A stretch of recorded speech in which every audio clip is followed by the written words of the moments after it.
então no intervalo, antes de começar, ia fazer um parênteses aqui. A gente sabe que a aula depois do intervalo é uma aula de laboratório, mas para a gente começar a fazer nossos experimentos, a gente vai fazer umas 3 ou no máximo 4, contando com essas aulas teóricas, para a gente ter já condições de fazer coisas legais no laboratório. Então, voltando à nossa discussão, será que você pensou no que você considera inteligência?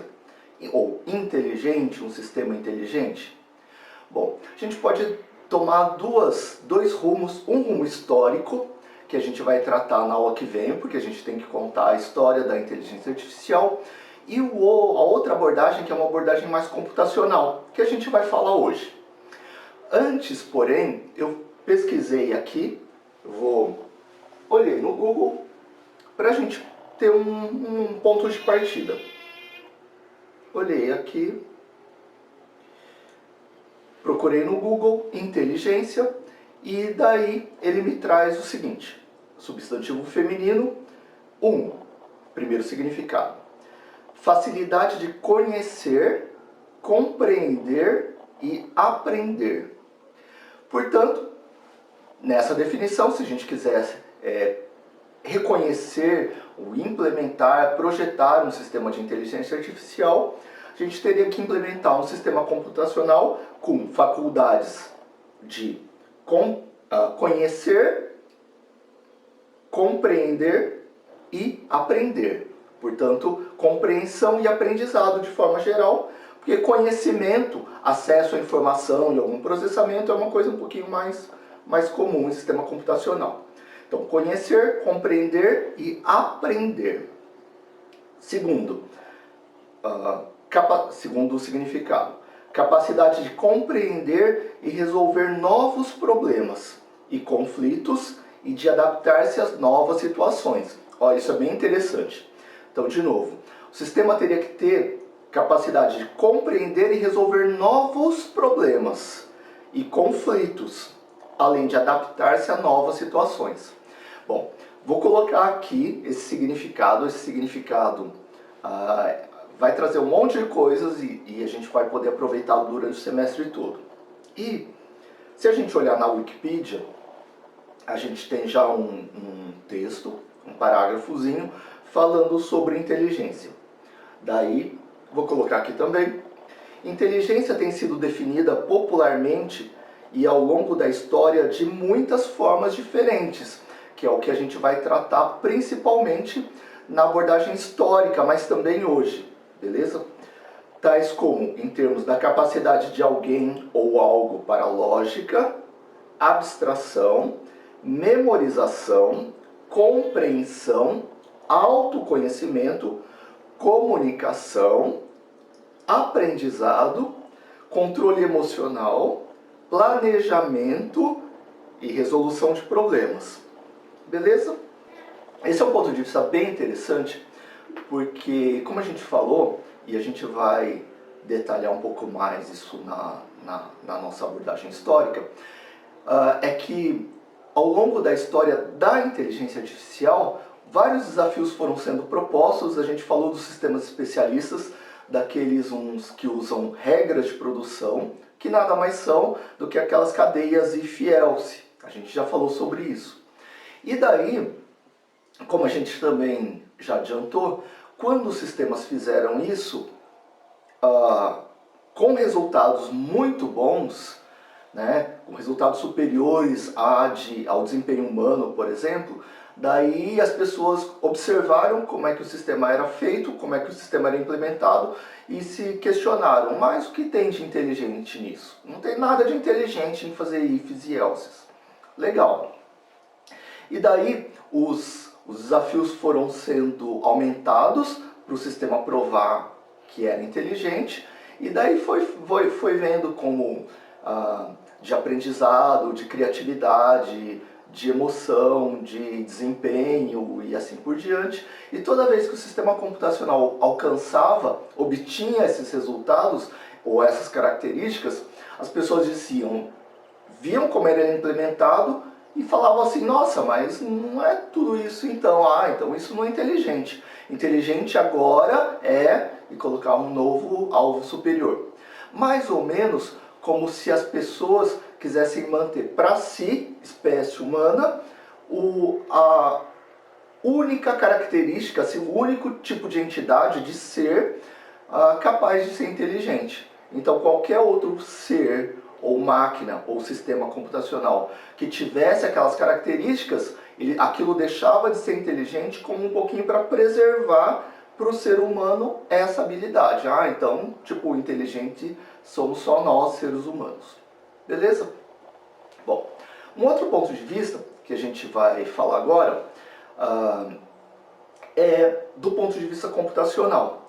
Já que algumas coisas eu quero que você comente o que você achou, o que você refletiu durante o intervalo sobre o que é um sistema ser inteligente, e talvez você possa ter incluído coisas como aprender, que a gente viu aí, resolver problemas, que é uma coisa que a gente viu aí, adaptação a novos contextos, a conflitos, etc., que também estava aí, e outras características que são um pouquinho mais modernas. Por exemplo, como dizer, o sistema tem que ter criatividade, tem que conseguir criar coisas novas. O sistema tem que ter emoção, demonstrar emoção e coisas assim um pouco mais modernas. Talvez você já tenha colocado isso, comenta aqui para eu saber o que você refletiu, o que você pensou e a que conclusões ou questionamentos você chegou durante o intervalo sobre o que é ser inteligente e o que, para um sistema computacional, o que o caracterizaria, o que esse sistema teria que ter para ser considerado inteligente. Legal.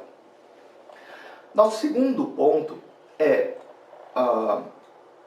onde é que esses sistemas, ou em que tipo de problemas esses sistemas devem ser empregados. Como a gente falou, um dos principais obstáculos na maior parte da história da inteligência artificial, dos sistemas de inteligência artificial, é que quando as pessoas propunham ou implementar, ou chegavam até a implementar esses sistemas, eles se deparavam com dificuldades de desempenho e memória, poder de processamento das máquinas e capacidade de memória das máquinas. Então, sempre, ou em boa parte da história da inteligência artificial se falava, é muito lento, os sistemas de inteligência artificial são muito lentos. Até hoje ainda tem um certo resquício disso, em fase de treinamento, por exemplo, das redes neurais, né? Você às vezes precisa ter um grande volume de dados, às vezes resultados para fazer aprendizagem supervisionada, ou conjuntos enormes de dados para fazer aprendizagem não supervisionada. A gente vai tratar em detalhes sobre os detalhes. E sempre se deparando com isso, então eu preciso de muito tempo de processamento, eu preciso de muita memória para executar bem esses sistemas. Isso aconteceu ao longo do tempo e até hoje. Bom, para a gente entender a limitação do uso da inteligência artificial por problemas de desempenho e memória, que exigem mais processamento e mais memória, vamos classificar os nossos algoritmos de acordo com uma teoria de uma sub-área da computação, que é a teoria da computação, um pouquinho mais especificamente, análise de algoritmos, no subtópico chamado de complexidade de algoritmos. Por que isso? Normalmente, se a gente tiver um problema para ser resolvido, e esse problema a gente já tiver uma solução conhecida, essa solução é de alto desempenho, para que você precisaria querer criar um sistema inteligente, daí portanto com essas características todas aí, se você já sabe qual é a melhor solução para o problema. Por exemplo, se tiver só que fazer uma folha de pagamentos com umas regrinhas lá de cálculo, umas contas, né, para atender legislação, o que quer que seja, você não precisa de inteligência artificial. Então, os sistemas de inteligência artificial, quando é que eles valem a pena serem desenvolvidos? Quando você não tiver essas soluções óbvias, simples e de baixo custo computacional, que exigem pouco processamento e pouca memória. Como é que a gente vai saber sobre isso? Talvez você já tenha visto, estudado sobre complexidade de algoritmos, mas a gente, como é um tópico extremamente importante para a gente a gente vai voltar a isso. Se você já sabe, se você já viu em outras disciplinas, você vai se recordar agora e a gente vai focar em inteligência artificial. Se você não viu ainda, é um tópico muito importante que vale a pena ser conhecido.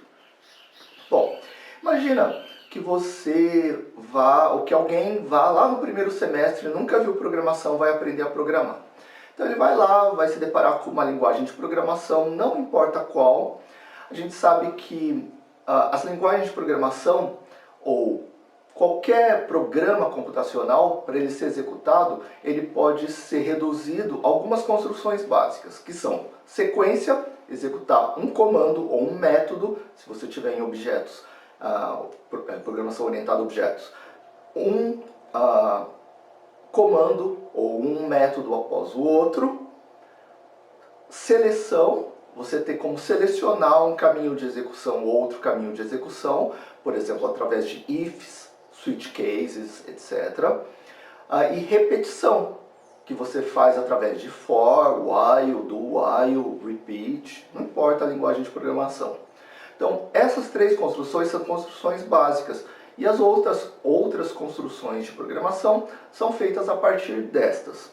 Legal. Quando a gente aprende a programar, lá no começo, a gente primeiro faz uns programinhas assim, com vários comandos um após o outro. Então, exemplo de problema para fazer isso. Leia dois números e imprima o maior. Aí você vai lá, faz o programa, faz, sei lá, dá uns prints lá na tela. Podia chamar de printf, dependendo da linguagem, write line, não importa, print, eu vou chamar de print. Dá um print na tela lá, sei lá, digite o primeiro número. Dá um comando de leitura. Também você pode dar o nome que você quiser, read, scanf, get, etc. Beleza? Aí você pega lá o primeiro número, digite o segundo, print, digite o segundo número. Aí você lê o segundo número. Aí você compara, se o primeiro número for maior que o segundo, faz tal coisa, se não, faz outra coisa. Coisa mais ou menos assim. Beleza?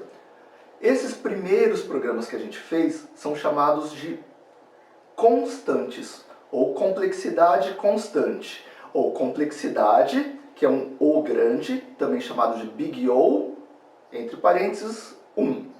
O que quer dizer problemas de complexidade 1, ou problemas algoritmos constantes? É que independente dos valores de entrada, por exemplo, os dois números que você quer comparar, esse algoritmo, esse programa vai fazer o mesmo número de operações, que é um número constante de operações. Ele vai dar um print, depois ele vai dar um comando, ele vai dar um read, ele vai dar outro print, vai dar um read, vai dar um if, vai dar um print. Tipo assim, você pode contar quantos comandos ele faz e ele vai fazer, exemplo, 6 comandos, independente do número N1 e N2 que você deu para comparar, para o programa saber quem é o maior. Beleza? Essa é a classe de complexidade mais simples, é a classe constante, ou Big O 1. Legal. Esses programas são programas quase triviais, né? E daí, enfim, eles são muito simples, exigem normalmente pouquíssimo processamento, mesmo que ele tenha que fazer 1 milhão de operações. Por exemplo, se seu processador for 1 MHz, né, ele talvez pudesse fazer em 1 segundo. Se for 1 GHz, talvez ele possa fazer em 1 milésimo de segundo, em 1 milissegundo. Enfim, a gente volta a falar sobre isso. Mas são programas que, mesmo que você tiver muitos comandos, normalmente ele vai executar muito rápido. E você não precisa se preocupar muito com o desempenho deles. A segunda classe, ou a segunda grande classe de complexidade, então as classes de complexidade são assim: 1, constante, log n, n vezes log n, n ao quadrado, n ao cubo, n à quarta, etc. Depois, 2 elevado a n, 3 elevado a n, 4 elevado a n, 5 elevado a n, etc. n elevado a n. Essas são as principais classes. Vamos falar de algumas delas, ou das mais comuns, pelo menos. Daí, no mesmo semestre, no primeiro semestre, os primeiros, quando você passou essa fase dos primeiros algoritmos que você usava normalmente para testar o compilador, aprender a mexer na linguagem de programação e no compilador ou no interpretador que você usa, você começou a ver algumas estruturas de dados lineares, tipo vetor, lista, coisas assim, array. E daí você começou a fazer loops, que você podia ter implementado com while ou com for. Então, nos exemplos que eu vou dar, eu vou supor que você usou for para preencher uma estrutura linear, tipo um vetor de inteiros. Então você leu um monte de números, daí preencheu, e daí você pode querer calcular o maior, o menor, a média, sei lá, coisas assim. Legal? Qual foi a estrutura de programação mais importante que você fez? Além de alguns comandos isolados, por exemplo, digite não sei o que, digite quantos números você quer, depois no final print, o maior número encontrado é tal, a média encontrada foi tal. Então, tirando esses comandos que são executados de forma constante, por exemplo, cada comando vai ser executado uma vez, beleza? Você tem pelo menos um loop no meio, um for no meio. Esse for eu vou chamar de for de n, porque ele vai executar, quando ele for executar, n vezes, beleza? Então você pode ter feito isso com um for só, ou com dois fors, ou com alguns fors. Vou supor que você fez primeiro com um for só. Então nesse for você fez um for de n, ou seja, que ele vai executar os comandos dentro dele n vezes, beleza? Então, se o seu vetor tiver 10 posições, aqueles comandos internos ao for vão ser executados 10 vezes. Se você tiver 1000 elementos, aqueles comandos dentro do for vão ser executados 1000 vezes. Se o seu for tiver 1 mega, o seu vetor tiver 1 mega elementos, aqueles comandos vão ser executados 1 mega ou em torno de 1 milhão de vezes. Esses programas, quantos comandos eles vão fazer? Então eu vou chamar o tamanho do vetor de n, beleza? Então ele vai fazer n mais, se eu tiver fora dos fors, 5 comandos, n mais 5. Beleza? Se eu tivesse dois fors de n, por exemplo, num for você leu todo e preencheu todo o vetor. Aí você usou um outro for para calcular a média, por exemplo.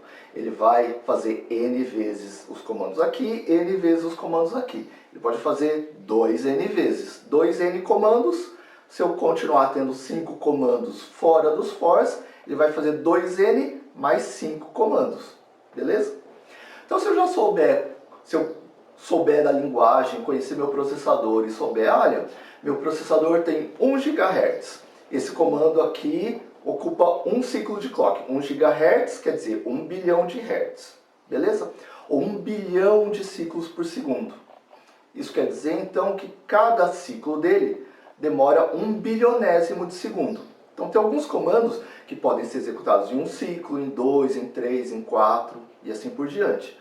Então, para os comandos que vão demorar um ciclo, nesse processador de 1 GHz, esse comando vai demorar 1 bilionésimo de segundo, ou seja, 1 nanosegundo. Alguns comandos que vão ser executados em 2 ciclos vão demorar 2 nanosegundos, e assim por diante. Se seu processador, se ele for rodar nos seus processadores, nos seus cores, na sua máquina, e os seus cores tiverem, seus processadores rodarem a 4 GHz, isso quer dizer que eles fazem 4 bilhões de ciclos por segundo. Portanto, cada ciclo tem 1/4, ou seja, 0,25 nanosegundos. Beleza? Então, os comandos nesse processador que durarem um ciclo vão demorar 0,25 nanosegundos. Os comandos que demorarem 2 ciclos vão demorar meio nanosegundo. Os comandos que demorarem 4 ciclos vão demorar 1 nanosegundo. Beleza. Então, legal. Essa primeira aula a gente está fazendo algumas ideias assim para a gente usar ao longo do semestre, ao longo do tempo. Bom, esse segundo tipo de programa, que são os programas cuja principal estrutura são fors, são loops, eles fazem n vezes, ou 2n vezes, se eu tiver 2 fors, ou 3n vezes, e assim por diante. Todos eles são chamados de lineares, ou Big O, que é o O grande, n, da classe de complexidade n, beleza? Ou Big O de n, Big O, n. Então, o tempo que eles vão levar para executar é proporcional ao tamanho da entrada. Então, se você tiver uma entrada 10, ele vai demorar um tempo. Se sua entrada passar para 20, dobrou, ele vai demorar em torno do dobro do tempo. Se a sua entrada for multiplicada por 1000, o tempo de execução dele vai ser em torno de 1000 vezes mais. Beleza? Essa é a nossa ideia. Existe um K multiplicador, a gente volta a falar desse cara aí também, tá? Esse K multiplicador vai ter a ver com se você tem 1, 2, 3, quantas vezes o for aparece no seu algoritmo. Bom, esse é o segundo tipo de algoritmos, são os algoritmos lineares, e a gente viu também lá no primeiro semestre alguns programas com isso, com essa estrutura. Legal? Os algoritmos N também são muito simples, são considerados muito simples, e também, usualmente, eu também não tenho problema de desempenho com eles, porque mesmo que ele tiver que ler 1 milhão de páginas web, 1 milhão de, sei lá, qualquer coisa, de comparações, ele vai fazer 1 milhão de vezes, beleza? Como, enfim, se eu dobrar isso, em vez dele demorar, por exemplo, com 1 milhão de páginas, ele demora, sei lá, 5 segundos, se eu tiver 2 milhões, ele vai demorar em torno de 10 segundos, é facinho. Então, mesmo que o meu problema for muito grande, que é o grande tema da análise de algoritmos, é quando você deixou de fazer no laboratório para 10 registros, aí você foi fazer na empresa, onde você vai ter que analisar um monte de coisas, um monte de empresas, um monte de registros, se você estiver num banco de dados, um monte de páginas web, se você estiver num jogo multiusuário, um monte de usuários, um monte de conexões de rede e assim por diante. Daí, se o seu problema fosse linear, você seria só multiplicar pelo número de usuários, por exemplo. Tá bom? Bom, o terceiro grande tipo de algoritmo, a terceira grande classe de algoritmos, são os algoritmos quadráticos, ou Big O, N ao quadrado. Um parênteses só, é que entre o 1 e o n eu tenho log de n. Entre o n e o n ao quadrado eu tenho n log n. Talvez você tenha visto algoritmos assim, como busca binária e quicksort, por exemplo. Tá bom? Mas, tipo, hoje não vai ser o tema de hoje, porque eu também não quero detalhar demais esse tópico. Beleza? Nosso objetivo hoje é outro, é chegar na complexidade que os algoritmos de IA vão ser importantes. Beleza? Bom, então voltando. Terceira grande classe são os N ao quadrado, os algoritmos N ao quadrado, o Big O, N ao quadrado. Qual é a estrutura dos algoritmos N ao quadrado? Vamos dar uma olhada. Quando você tinha, por exemplo, uma matriz bidimensional, ou você tinha que passar, sei lá, um monte de vezes pelo vetor, n vezes pelo vetor, ou mais ou menos n vezes pelo vetor, como na maior parte dos algoritmos de ordenação, do tipo bubble sort, select sort, insert sort, ou bubble sort, insertion sort, selection sort, dependendo de como o autor chama, tipo ordenação por bolha, por inserção, por seleção e outros, você se deparou com algoritmos que têm um loop dentro do outro. Exemplo, um for dentro do outro. Bom, assim como se eu tiver um for de n, os comandos que tiverem aqui dentro do loop vão ser realizados n vezes, quantas vezes vão ser realizados os comandos que tiverem, quando eu tiver um for de n, outro for de n? Exemplo, for de 10. Tipo, for i é igual a 0 enquanto n for menor que 10. Vai fazer 10 vezes. E aqui eu tenho o mesmo. For j igual a 0 enquanto j for menor que 10. Também vai fazer 10 vezes. Os comandos que tiverem aqui dentro do for interno, quantas vezes eles vão ser executados? Se você respondeu 100, você acertou. Beleza?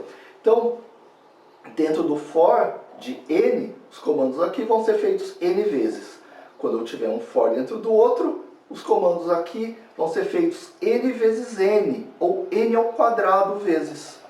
Beleza? Esses programinhas assim são um pouco mais complexos, são programas, os algoritmos já são considerados quadráticos, ou seja, Big O, N ao quadrado. Então, por exemplo, se você dobrar o tamanho da entrada, o tempo de execução vai ser aumentado em torno de 4 vezes, que é 2 ao quadrado.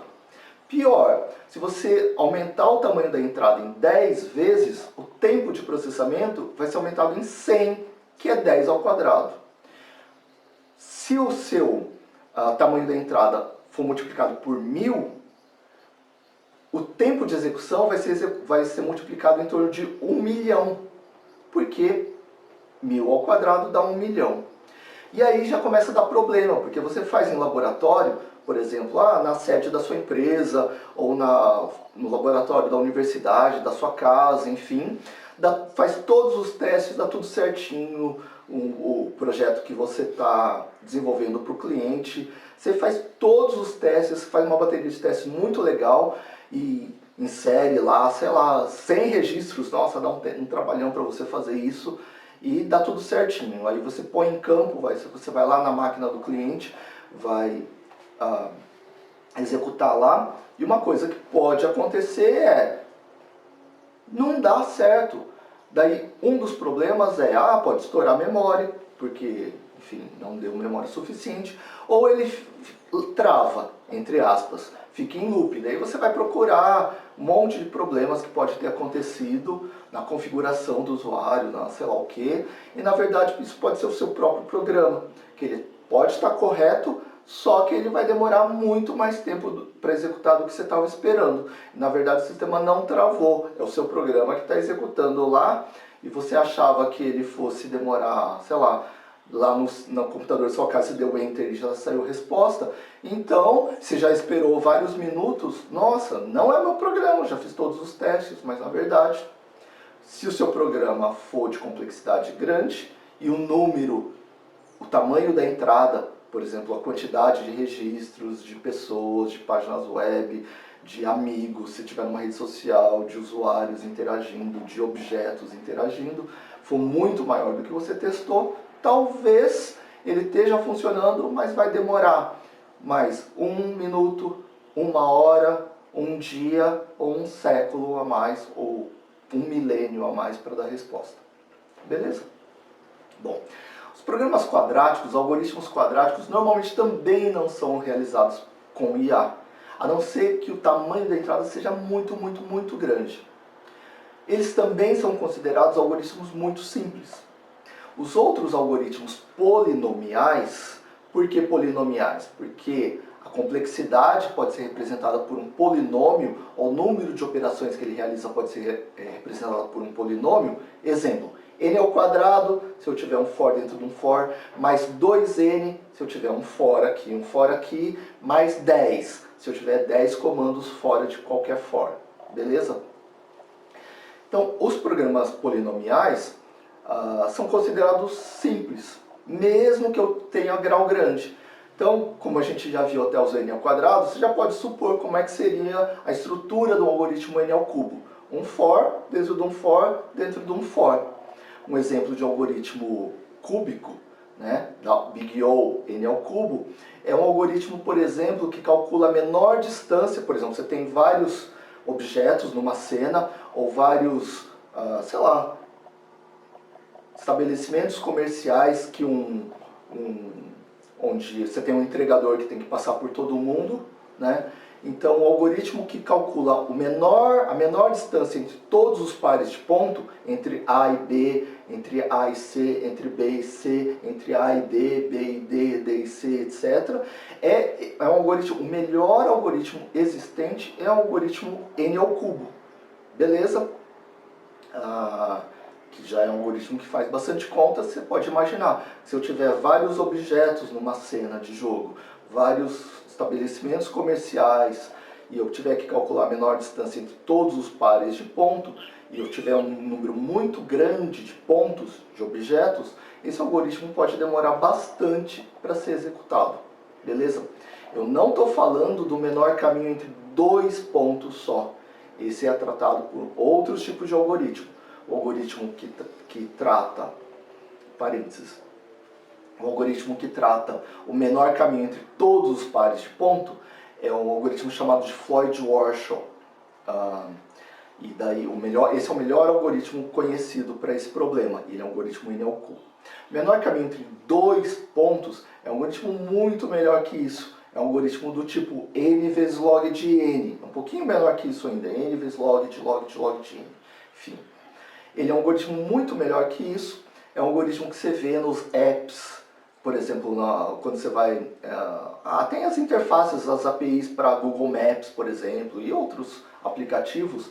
Eles normalmente vão... Se você for implementar ou puxar, sei lá, usar na sua aplicação, você procura o algoritmo do Dijkstra, que enfim, se escreve Dijkstra. Vou colocar aqui para vocês. O algoritmo do Dijkstra é o melhor algoritmo conhecido para o menor caminho entre dois pontos apenas. Beleza? E ele tem uma restrição que ele não funciona para enlaces, caminhos, né, de custo negativo. Por exemplo, você fala assim, olha, você quer fazer um sistema dinâmico. Você faz, sei lá, ΔT atrás, você calculou o menor caminho entre dois pontos, que passa por esse ponto intermediário, esse e esse.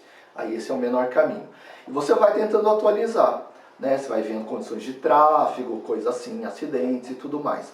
E vai tentando atualizar. Se você optasse por usar deltas, diferenças aqui, por exemplo, aqui, daqui até aqui, antes, sei lá, demorava 10 segundos. Agora ficou melhor, menos 2. Você usou diferenças para calcular quanto melhorou ou piorou. Se você usar arestas de peso negativo, o Dijkstra não funciona. Nesse caso, o algoritmo do Dijkstra, se ele conseguir fazer um ciclo de custo negativo, ele vai ficar fazendo o objeto, né, fazer esse ciclo, e a cada vez que fizer esse ciclo ele iria diminuindo o custo do percurso. E daí ia dar um resultado errado, como vocês podem imaginar. Quando você precisar usar arestas de custo negativo, você vai usar o Bellman-Ford.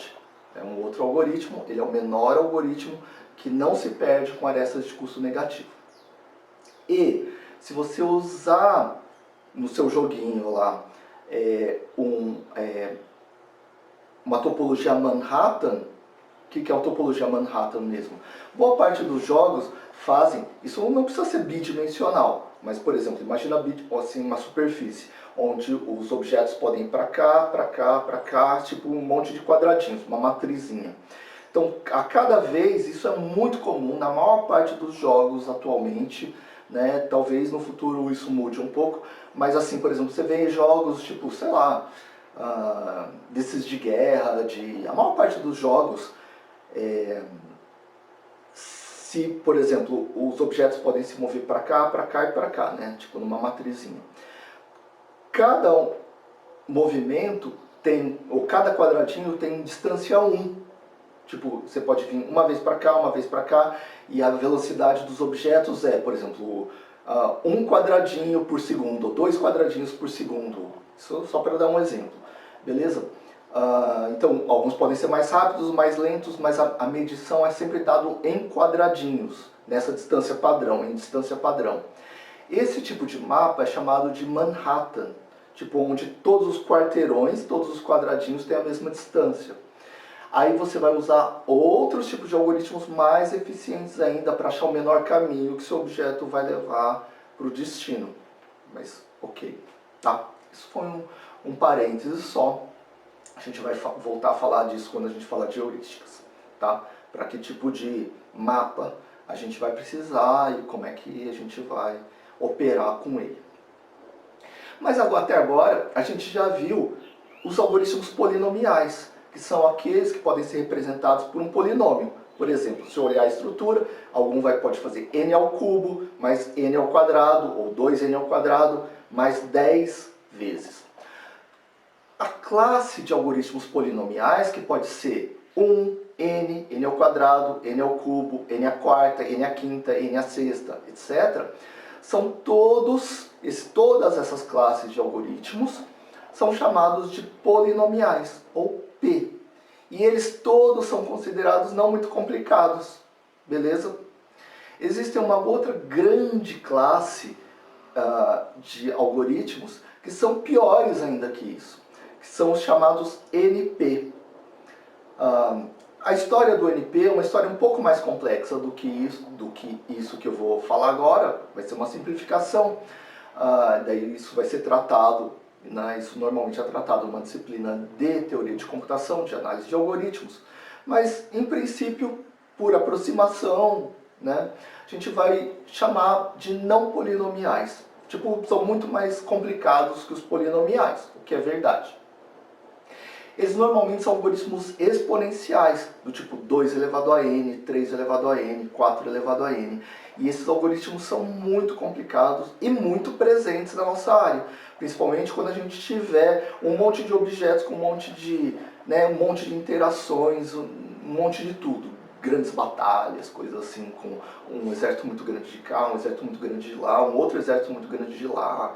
E daí a gente pode começar a ter ou problemas polinomiais com grau grande, com expoente grande, ou inclusive problemas não polinomiais. Bom, a inteligência artificial normalmente é usada para resolver esses problemas mais complexos. Então, normalmente a gente não usa para resolver problemas Big O1, Big O log n, Big O n, Big O n log n, Big O n ao quadrado. E para cima disso, exemplo, n ao cubo, n à quarta, 2 elevado a n, 3 elevado a n, n elevado a n, principalmente os polinomiais, tipo n ao cubo, n à quarta, só se o n for muito grande. E os não polinomiais, normalmente a gente precisaria usar IA. Seria uma das formas de fazer. Tá? Uma das classes de resolução de problemas não polinomiais é através da IA, então é uma das grandes aplicações. Porque imagina, por exemplo, um algoritmo 2 elevado a n. A gente vai falar um pouco sobre eles. Tem alguns algoritmos clássicos, do tipo Torre de Hanoi, coisa assim, mas a gente volta a falar, que são 2 elevado a n, por exemplo, e tem algoritmos piores que isso. Em tabuleiros, por exemplo, enfim, tem algoritmos mais complexos que chegam a n elevado a n, que daí é muito legal usar inteligência artificial, beleza? Quando, em outras palavras, nosso espaço de soluções for muito grande. Legal? Bom, para não tornar essa aula assim muito complicada, porque a nossa ideia é, bom, primeiro falar um pouquinho do nosso cenário, da inteligência artificial, das coisas que a gente tem para ver, mas um pouco também, essa história de deixar um pouquinho complicado, é para a gente observar o cenário que a gente tem, um monte de desafios que a gente tem, não à toa que as empresas gastam milhões, bilhões de dólares, as grandes empresas, os gigantes tipo Facebook, Google e tal, para desenvolver sistemas de IA. E por isso que tem muita falta de mão de obra nessa sub-área, em inteligência artificial. Porque os desafios são muito grandes e muito interessantes para a gente. E é legal que a gente comece a observar esse cenário para quando a gente estudar e propuser soluções, implementar as nossas soluções, saber exatamente o que a gente está resolvendo, que opção a gente tomou para resolver aquele problema e que outras opções a gente teria para resolver. Então, essa aula de hoje é um pouco para a gente dar esse cenário. A última coisa técnica para a gente falar é um pouquinho para a gente ver como esses problemas, ou problemas razoavelmente simples, podem ficar muito grandes desse ponto de vista computacional, desse ponto de vista da complexidade do algoritmo. Imagina o seguinte, um outro sistema que a gente, do ponto de vista histórico, a gente vai fazer bem detalhado na semana que vem, foi um sistema que jogava xadrez. Então, a ideia, o desafio na época era assim, como é que um sistema pode ser melhor do que o melhor ser humano, ter desempenho que o melhor ser humano? Quem que vai programar ele para ele ser melhor do que o cara? Se o cara, o melhor, programar o sistema vai ser no máximo, vai ter desempenho no máximo igual ao do cara. Sim, verdade. Até essa época achavam que sim. Bom, Lá pela década de 1990, um consórcio de empresas lideradas pela IBM, enfim, outras, desenvolveram um sistema, pegaram esse desafio de desenvolver um sistema capaz de resolver muitas combinações, ou seja, resolver problemas de classe, de complexidade computacional, de complexidade de algoritmo grande, né? Agora a gente já dá para falar nesses termos, e ganhar do melhor do mundo. O desafio deles, e eles investiram, nossa, muitos bilhões de dólares nisso, era fazer um sistema que ganhasse do melhor enxadrista do mundo. Na época tinha um russo que chamava Kasparov, era um dos grandes gênios do xadrez, e ele foi um dos campeões mundiais mais longevos. Ele ficou muitos anos como campeão mundial. É tipo um fenômeno do xadrez. E daí a ideia é, pô, se a gente conseguir desenvolver um sistema para ganhar desse cara. O nosso pequeno parênteses agora é para que eles iam fazer isso? Só para ser os bonzões? A gente vai ver que eles ganharam muito dinheiro com isso, desenvolvendo outros sistemas, dando origem a outras sub-áreas de data mining, data warehouse e outras coisas assim. Mas vamos focar no sistema, tá? Como esse sistema podia ser desenvolvido? Ó, imagina o seguinte, só para a gente ver o aumento da complexidade computacional. Imagina um jogo de xadrez, tá? Um sistema para jogar xadrez. Imagina o que pode acontecer num jogo de xadrez. Olha, vou representar na forma de uma árvore. Então aqui na raiz da árvore, a árvore, a gente sabe que como estrutura de dados normalmente a gente vê ela invertida, a raiz em cima e as folhas embaixo. Então na raiz da árvore, vocês imaginem um tabuleiro de xadrez, beleza? Na posição inicial, então de um lado estão as brancas, do outro lado estão as pretas, na posição inicial. Então essa é a raiz da árvore, todos os jogos começam dessa forma aqui. O que acontece num jogo de xadrez? Bom, o primeiro movimento é das brancas. O que as brancas podem fazer? As brancas podem fazer um monte de coisas. Por exemplo, pegar o peão do rei e avançar uma casa para frente, que dá origem a esse tabuleiro aqui, ó. Imagine esse tabuleiro aqui. Ou eles podiam pegar o peão do rei e avançar 2 casas para frente, que daria origem a um outro tabuleiro. Imagine ele aqui. Ou eles poderiam pegar o peão do bispo do rei e avançar, dar origem a esse tabuleiro. Ou isso, ou isso, ou isso. E daí as brancas têm um monte de opções. Cada uma das opções estaria aqui, ó, no primeiro nível da árvore. Então, a partir da posição inicial, as brancas podiam fazer esse movimento, que daria origem a esse tabuleiro, ou esse movimento, ou esse, ou esse, ou esse, ou esse. Então, se aqui eu tenho um tabuleiro só, um nó, uma possibilidade, aqui eu teria várias possibilidades. Beleza. E depois, como o jogo prossegue? Agora é a vez das pretas. Então, as pretas, se as brancas tiverem feito esse movimento aqui, ó, que deu origem a esse tabuleiro, o que as pretas podem fazer? As pretas podem fazer um movimento que dá origem a esse, ou a esse, ou a esse, ou a esse, ou a esse. Mas e se as brancas tivessem feito esse movimento aqui, que deu origem a esse tabuleiro? O que as pretas poderiam fazer? As pretas poderiam fazer um movimento que dá origem a esse tabuleiro, ou a esse, ou a esse, ou a esse, ou a esse. Se as brancas tivessem feito esse movimento, as pretas podiam fazer outros movimentos. E aí no próximo nível da árvore eu teria mais um monte de tabuleiros, um monte de possibilidades. E depois vem a vez das brancas. Se as brancas tivessem feito esse movimento na primeira rodada, depois as pretas esse, o que as brancas podiam fazer? Um monte de outras possibilidades. Você vê que isso dá origem a uma árvore super grande de possibilidades. Vamos ver quantas possibilidades o nosso sistema teria que lidar. Para isso, a gente pode imaginar assim, como é que o sistema podia ganhar? Para que isso serve num jogo de xadrez? Bom, uma das teorias de quão bom um cara é, um enxadrista é. Então, por exemplo, um dos modelos para medir isso seria um mestre ou um grande mestre consegue antever o impacto do lance dele, da jogada dele, com, sei lá, tantas rodadas de antecedência. Tipo, 7 rodadas de antecedência. Beleza? Suponha que o Kasparov pudesse antever o impacto da jogada dele com 10 rodadas de antecedência. Beleza? Então, ele conseguiria, por exemplo, se eu fizer essa jogada aqui, né, o que poderia acontecer depois? Nossa, é esse trabalho mental que de forma mais implícita, menos consciente, menos explícita, assim como fazer a árvore, o enxadrista faria, né, raciocinaria.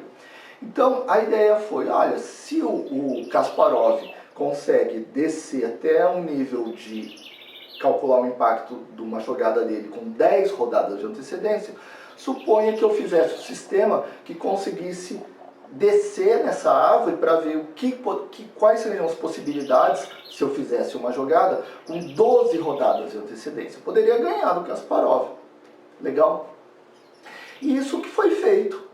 Legal? Eles conseguiram fazer isso, eles não abriam toda a árvore, eles faziam podas na árvore, do tipo, ah, essa jogada aqui ninguém faz, é bem improvável fazer. Então, tipo, essa jogada aqui ninguém faz, não tem nenhuma abertura, que nenhum grande mestre usa isso aqui, porque, sei lá, a maior parte do impacto é ruim para as brancas. Então, essa subárvore aqui era podada, como a gente chama, porque a estrutura de dados chama árvore, e toda essa subárvore aqui não era desenvolvida. Então, essa árvore que podia ser muito grande, acabava ocupando, embora muito espaço, um espaço um pouco menor na memória do computador. E qual o tamanho dessa solução? Bom, vamos imaginar o seguinte, tenho um nó aqui, né, uma possibilidade de começar o jogo, que é a raiz da árvore. Suponha, eu sei que são mais de 10, mas só para a nossa conta ficar facinho, que em cada tabuleiro de xadrez eu tenha sempre 10 possibilidades de movimento. Só para a gente ficar com uma conta mais fácil. Você já sabe que no xadrez, por exemplo, o número de possibilidades é maior. Os sistemas hoje estão fazendo em outros tipos, em outras variações de xadrez, de outras culturas, por exemplo, onde o número de possibilidades é ainda maior, mas o raciocínio é o mesmo. Então suponha que no xadrez tivesse 10 possibilidades. Então aqui, ó, do tabuleiro inicial, eu poderia ter 10 movimentos diferentes. Então aqui nesse nível, teria 10 tabuleiros.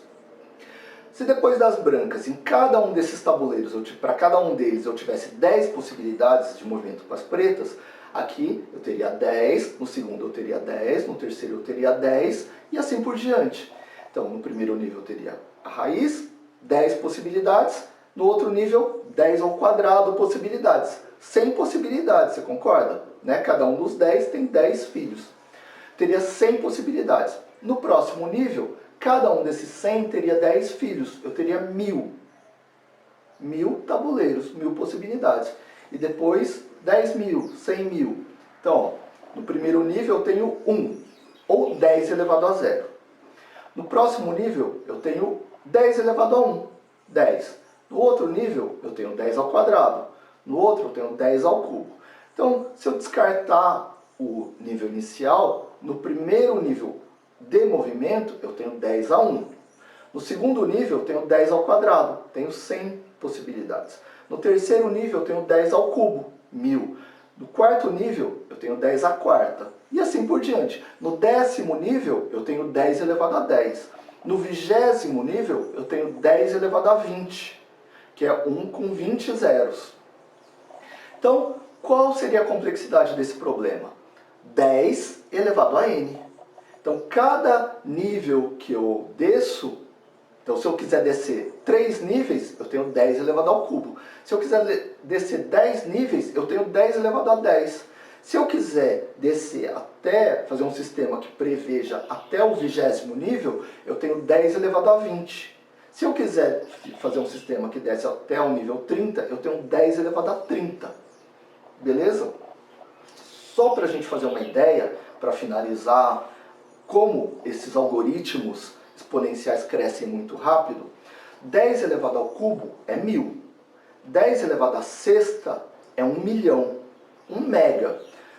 Parênteses. Eu vou aproximar aqui na nossa conta 1000 com 1024, tá? Então, os dois eu vou chamar de K, os dois eu vou chamar de 1000. 1 mega, que é 1024 ao quadrado, né? 1024 vezes 1024, eu vou chamar de mega ou milhão também, tá? Para aproximação para o nosso raciocínio.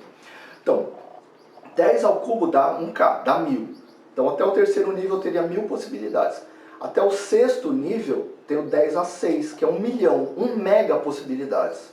Até o nível 9, eu teria 1 giga possibilidades, 1 bilhão de possibilidades.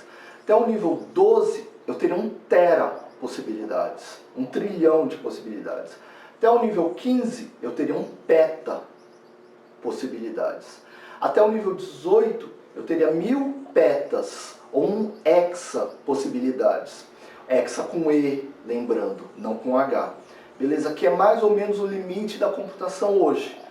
Seria fazer 1000 peta coisas assim, enfim. A gente vai tentar fazer a conta num outro momento, tá bom? Então, eu consigo chegar muito rápido a números muito grandes. E daí os meus processadores não vão conseguir, provavelmente, dar a resposta no tempo que eu gostaria para a minha aplicação. Então, eu até conseguiria, se eu tivesse memória infinita, né? Depois a gente vai usar essa mesma restrição, esse mesmo crescimento também para a memória, do mesmo jeito que o tempo de processamento cresce, o uso da memória também vai crescer exponencialmente, beleza? Então, considerando primeiro que mesmo que eu não tivesse problema de memória, eu poderia resolver esse problema enorme, mas o tempo poderia ser assim inviável para a minha aplicação. Então, o que a gente quis falar hoje é que um dos usos da inteligência artificial seria para resolver esse tipo de problema. Como é que eu resolvo esse problema? Como é que você resolveria esse problema? Para eu resolver na força bruta, a gente já imaginou que não vai dar para fazer isso, né? Eu até sei como fazer. Vou vendo todas as possibilidades, só que eu sei que ou eu não vou ter memória, ou eu não vou ter tempo para processar todos, ou não vou ter ambos, que é a maior parte dos casos. Então, como é que eu faço? Vou usar técnicas de IA. Se eu tivesse problemas muito simples computacionalmente, problemas constantes, quadráticos, cúbicos com N razoavelmente pequeno, eu provavelmente não precisaria me preocupar com recursos computacionais e muito provavelmente não precisaria considerar a hipótese de eu desenvolver um sistema inteligente. Legal? Tá? Então, essa foi a nossa primeira ideia da nossa área de estudo, do nosso semestre. Vou permanecer aqui para tirar dúvidas e daí a gente continua conversando aqui no chat. Se você está de boa, é isso por hoje e até semana que vem. Depois dessa primeira parte da aula, que foi a parte expositiva, a parte de conteúdo, a gente vai passar para a segunda parte da aula, que é a parte de discussões, debates, perguntas. Então, se você tem opiniões, se você tem perguntas, questionamentos e assuntos para serem colocados em pauta, coloque aqui, digitando no chat, ou levanta a mãozinha para ter espaço de voz. E todo mundo fique à vontade também para responder, para colocar suas ideias sobre as questões de todo mundo, para a gente abrir esse debate para a sala. Então vamos lá, vamos começar.